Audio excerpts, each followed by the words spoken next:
A movie starring rap duo Kid and Play. Around this time, my tastes in music were beginning to shape up as it related to hip hop. At that time, the only rappers I was really into or knew of were Run DMC, MC Hammer, and LL Cool J. And then these two came along. The first time I came across them was in their song Rolling with Kid and Play. Two guys with excellent rap styles that complemented one another, mixed in with some excellent dance moves. It was that fun era of hip hop, which was just about having fun with loud outfits, outlandishly dated hairstyles, and smooth rap beats. It predated the gangster rap era that would go on to become canon in music history. At one time, Kid and Play were amongst the biggest names in the music business, and as most entertainers do when they hit those dizzy heights of success, they branch out into other fields. Kid and Play had tons of merchandise on top of their album sales. They even had a short-lived cartoon series. Probably their biggest branch of success away from the music was movies, and it duly came in the form of cult classic House Party, the subject of today's video. House Party was released on March 9th, 1990. The movie was made on a budget of around $2.6 million, and it grossed over $26.4 million. I'm not a movie critic or a film analyst, but I guess it did well in terms of numbers for that period. It was met with mostly positive reviews, and in the decades that have followed it, it has gone on to become one of those legendary 90s movies that continues to entertain. So the whole premise of the movie revolves around Kid. Play is more of a support character in this film. Play plans a house party with his parents out of town, or in his words, parents down south, way down south, we're in! Kid plans on coming, but after getting into a fight with the bullies, and then his father finding out, he then gets grounded. Now in real life that would be that, unless you're a rebel who regularly defies his parents. But as this is a movie, you could all see that Kid was never going to obey his dad, so he duly sneaks out. But once that door's shut, and Pops woke up, and soon after went looking for him. All chaos broke loose following that. Earlier in the movie, Kid got beat up by the local school bullies led by Staff, which led to Kid's grounding. And just after he encountered a pair of cops, more on them later, he runs into the bullies, only this time it's in the streets, and here we go. Kid ends up running into a nearby house where a couple is getting jiggy with it. The bullies follow him, Kid escapes, but not before there's a couple of warning shots fired. That is messed up.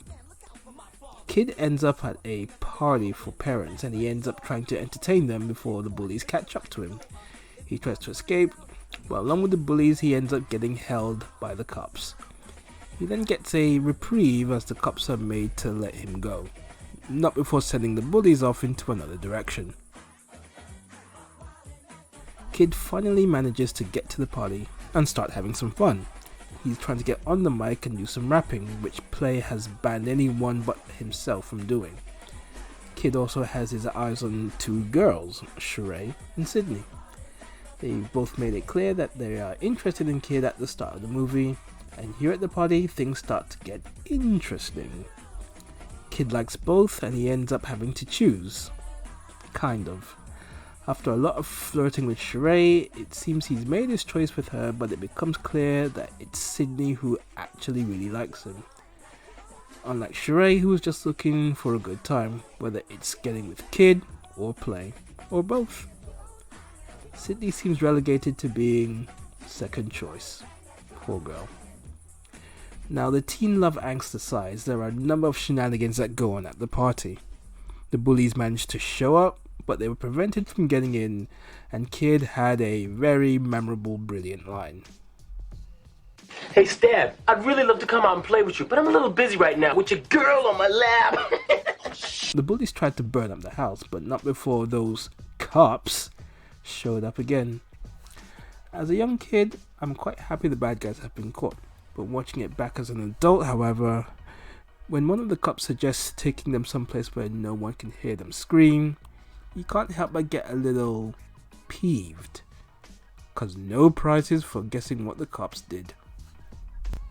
There was the incident with the toilet. You know, that one. You're crazy. Real funny. Who broke the toilet? I think it's safe to say, thank God we couldn't see what Play was looking at there.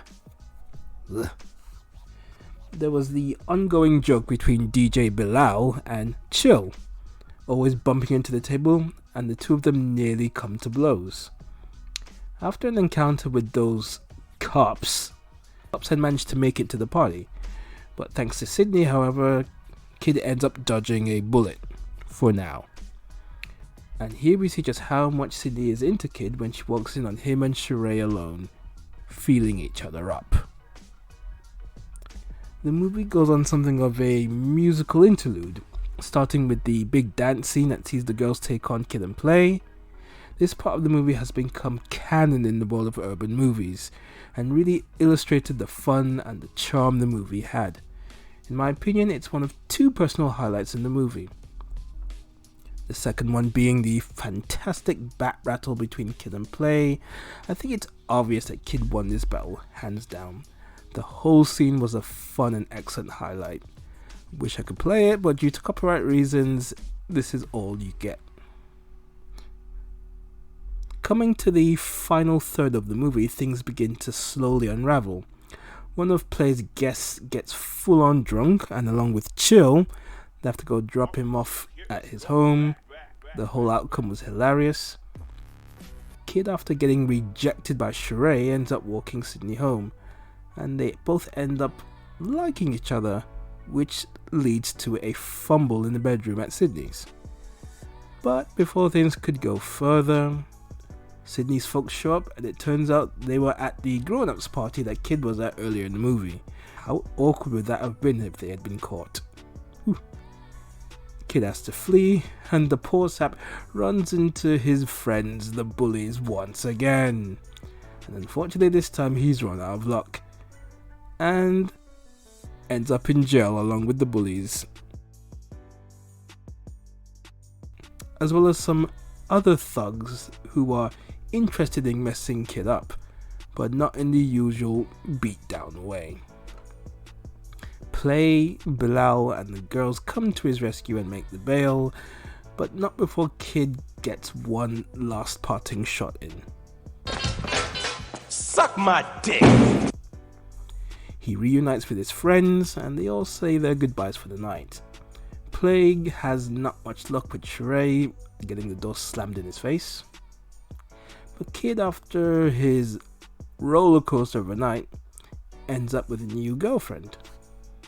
Now the boys badger Kid about getting with Sydney, and he reveals that nothing actually happened due to not having any rubbers.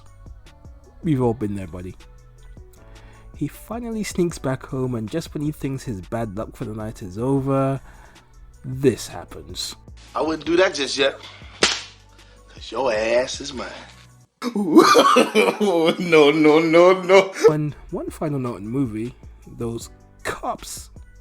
Well, at the beginning of the movie we see a party happening, and it's so off the charts that the roof gets blown off. In the post-credit scene, the cops are walking out of the police station, and they notice an object hurtling towards them, and they notice it's the roof. They start screaming before meeting their comedic demise. The movie had a number of noticeable takeaways for me. First of all, it's incredible how the entire film took place in one full day, from morning to night with everything that went on. That fact in particular was a surprise to me. And you look at the stars that came from this movie. Comedian Robin Harris, who played Pops, was a big presence in the movie. He may have been tough on Kid, but deep down only wanted him to succeed at school and go on to have a good life and not end up like him. Harris was a well-known comedian and actor who unfortunately passed away due to a heart attack on March 18, 1990, 9 days after the movie was released. God rest his soul. The girls, AJ Johnson and Tisha Campbell, Both would go on to appear in several movies and shows, and Tisha Campbell in particular would go on to star in hit sitcoms Martin and My Wife and Kids. This movie was my introduction to the both of them, and if you see them both today, they epitomize that phrase, that black don't crack. And then there were the Bullies, music group Full Force. Now I have to confess I knew nothing about them for the longest time until I saw them in the documentary that they were in fact a group, and in fact had one of their tracks played in the movie, Ain't My Type of Hype, and this was during the first big musical interlude of the movie. You had the DJ George Clinton make an appearance during the run-in with Kid and Full Force at the grown-ups party. Lake Red actor John Witherspoon, who calls the police on the kids for disturbing his peace, he had an excellent line in the movie as well. Who else is over there? Public Enema? What's his name? Public Enemy? Public Enema? What the hell is a Public Enema anyway? Who will give a Public Enema? God rest his soul as well. Actor Clifton Powell makes a small appearance in the movie as Sheree's brother. Actor Sean Baker, who would go on to have a reoccurring role in Living Single as the Jamaican Russell. Now here's a little nugget for you. At the time of making this video, I just realized Sean was not in this movie, courtesy of IMDb. Where would we be without IMDb? I vividly remember the scene when he's trying to remember his date's name, and then he had his little back and forth with Pops. Hey, Hollywood is small and Black Hollywood is even smaller. And then we went on to the man who started as a supporting character but went on to huge success following this movie, Martin Lawrence. I remember seeing him pop up in several movies following House Party, but it was his starring role in Martin that would catapult him to superstardom and be one of the most successful black actors of the 1990s. It was only fitting that he would team up with another 90s megastar in Will Smith in one of my favorite movies ever, Bad Boys. I just find it amazing that of all the stars in this movie, Martin would go on to be the most successful, when the favourites would have probably been Kid and Play, the lead actors. Funny how things work out. And speaking of Will Smith, originally House Party was written with both him and DJ Jazzy Jeff in mind as the stars. It didn't happen, and the movie went to Kid and Play. Now imagine how that scenario would have played out. Darn. He missed out on House Party, and Will had to settle for Fresh Prince of Bel-Air and the countless box office movies he made during the 90s. I'm sure he's all broken up about it. Yeah, right. When this movie first came out, I was not at the right age to be watching it. But when did that ever stop us 80s babies? I mean, if anything, it taught me some things about the opposite sex, which I didn't fully understand as a kid, but as an adult, oh, now I get it. Especially this line. I smell pussy! Now, I thought that meant you were a scaredy cat, until a friend of mine pointed out that the P word was referring to something very different. Ooh. It's a fun and hilarious movie on the whole, with great lines and memorable scenes. It came at the height of Kid and Play's success and further cemented their status as successful entertainers.